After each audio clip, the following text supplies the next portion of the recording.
Bakunze urubuga rw'uburezi cyane cyane abakunda ibyegeranyo n'ibiganiro mbarankuru by'uburezi Official TV, turabaramutsa cyane twizera ko muri amahoro kandi mukomeye. Abo bitameze neza turabamenyesha ko ibintu bihora bihindagurika, bitameze neza none ejo biba byagenze ukundi.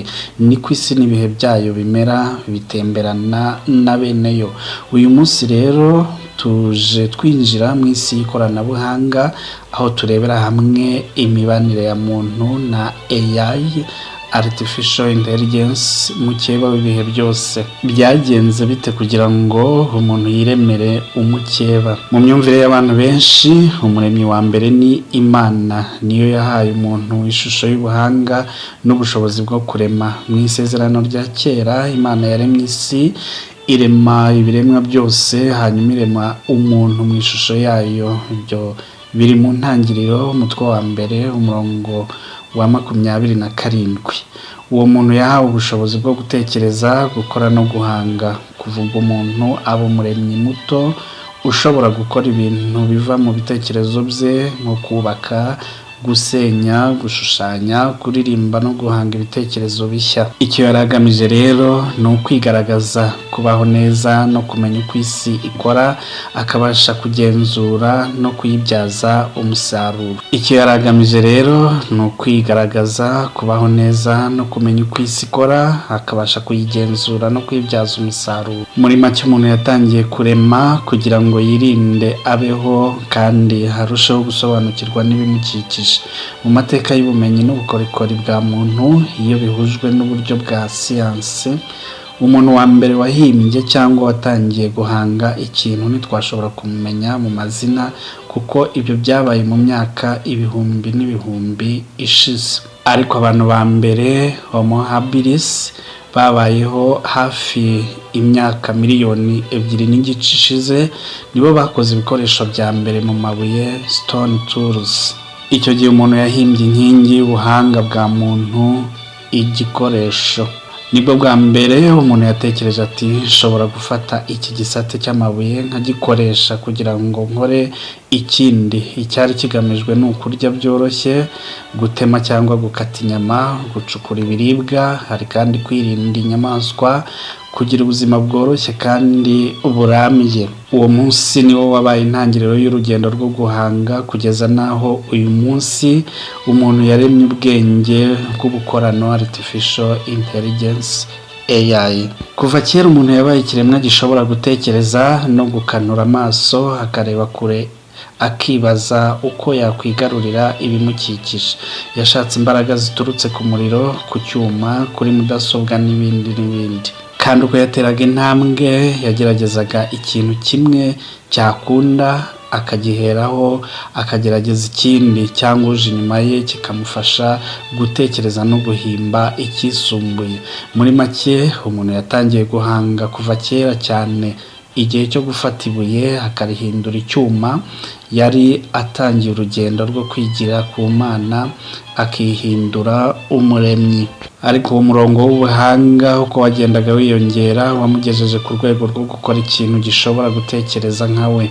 Nibwo yiremeye umukeba, ubwenge bw'ubukorano, icyo twita ubu AI. Iyo twibuka Alan Turing, Ada Lovelace cyangwa abakoranye n'ibigo by'ihangwa n'itangira rya mudasobwa, tuba twibuka abaremyi b'inzozi. Inzozi z'uko igikoresho gikora, gishobora gutekereza, kikiga, kikiyigisha. Ariko se ubwo umuntu yatekerezaga kuri ibyo, yarazi ko ari gutegura umukeba? Mu ntangiriro y'iremwa rya AI, umuntu yarazi ko arimo kwihangira umufasha azajya ategeza imirimo ye yose, harimo ibyamunaniye n'ibyo ashoboye byose. Ariko ibyo byose yabikoraga ari inyota y'iterambere, isoko y'ubunebwe no kwikunda karemano. Ibyo biremwa bitangaje rero nta bindi ni robo na AI, akaba ari nabyo tugiye kuvugaho muri aka kanya. Robo ni imashini ifite umubiri ufatika, physical, ishobora gukora ibintu mu buryo bw'ikoresha cyangwa bigenzurwa n'umuntu. Ishobora kugenda, kwikorera, gufata ibintu, kuvuga cyangwa gukora imirimo y'ingufu. robo zishobora imirimo y'inganda, ubuvuzi, ubuhinzi cyangwa imirimo yo mu ngo nka vacuum robots. Urugero, ushobora kubona robo ya Boston Dynamics igenda izamura ibintu cyangwa se ibimanura cyangwa ikina football.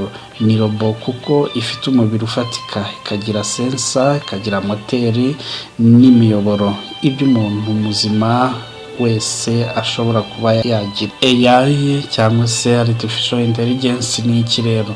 AI ni ubwenge bw'ubukorano, ni software cyangwa algorithm ifite ubushobozi bwo gutekereza, kwiga, gufata ibyemezo cyangwa gusobanura amakuru. AI ntigomba kugira umubiri, ishobora kuba muri mudasobwa, telefone cyangwa server. Ingero twatanga ni nka ChatGPT, Siri, Google Assistant cyangwa algorithm za YouTube. AI rero ni ubwonko bw'ikoranabuhanga, si imashini ifatika, ahubwo ni porogaramu y'ubwenge. Iyo AI ishyizwe muri robo, nibwo robo iba intelligent robo, ikaba ishobora gutekereza, kumva no gufata ibyemezo. Urugero ni nka robo ya Sophia yakozwe n'ikigo Hanson Robotics, ifite software ya AI ituma ivuga, igasubiza ibibazo, ikiyigisha n'ibindi.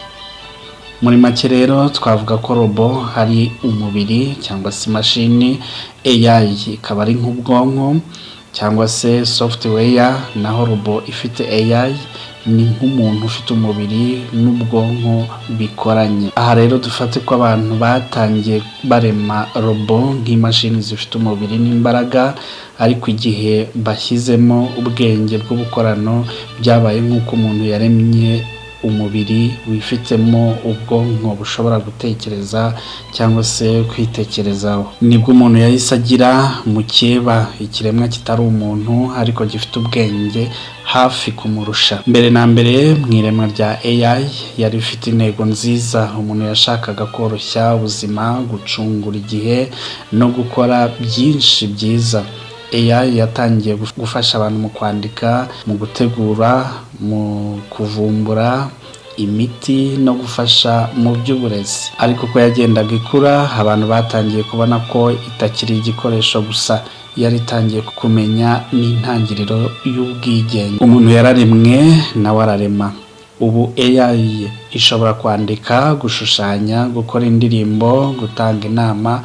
Ibyo byose ni ibintu umuntu yatekerezaga ko ari we wenyine ubishoboye. None se ubwo imashini ishobora gutekereza, umuntu aracyafite mwanya ki wo kuyobora? Iki ni cyo abantu bakomeza kwibaza. Ese AI ni umufasha cyangwa ni umusimbura? Duhurire muri komenti utubwire igitekerezo cyawe. Ku ruhande rumwe ituma isi yacu itera imbere, ariko ku rundi ruhande iradusaba kwibaza icyo bivuze kuba umuntu. Umuntu yigeze kubaza ati, niba ikiremwa naremye gishobora kumenya nk'uko menya, ese naba nararemye undi muntu? Aha niho ikibazo cy'ingenzi cy'iyi documentaire gitangirira. Byagenze bite kugira ngo umuntu yiremere umukeba?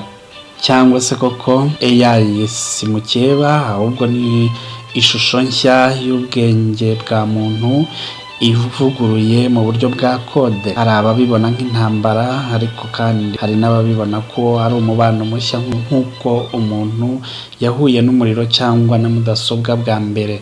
Nta mukeba, nta muremyi, ahubwo habayeho ubufatanye bushya mu gusobanukirwa isi.